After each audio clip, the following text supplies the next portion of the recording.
Omunyishengero wa Shemanos arukoragana n'abanywane be kurga omwihanga rya Take nibo bari nyuma yo kombeka nayikondigana omucyanga cya Shemanos ahagukwenda kurwanisa indwara z'uburofa izirukurga omumizi. Yabukuba kindi kureba abakazi abana b'amashomero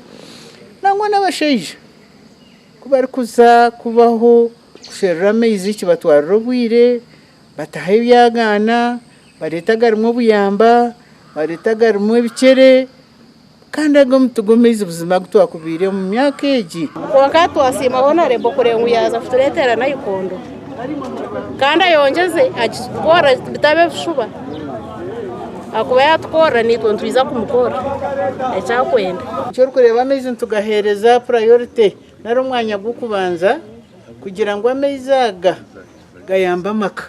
Abatura omugombora 5 aho nayikonda zirukuza kombekwa basimira omunyishengero wabo ahabo kubashakira aga masyoro nigabagaruho omwegabura kunka hatwabonaga burizo bagatarukurugaho ekintu kikusimira mbweni shaba bataka munsimire na rebogo mutero mu ngaro akubana murebe biyaraganisi diriyo n'ikiyero intahamugero mwafura ahamugera tap omufreje n'ugurengera ifene byondo nuko kanimbe tahambinya ngwen hatu baturetera agamizaga yotinde garikayimba nisima cyobazo. Amagombora agarukuza kutungana yikondezi harimo Cyangenyi, Kigarama, Kakindo hamwe n'amasheruka yona gashakwa Sheikh Abdulatif.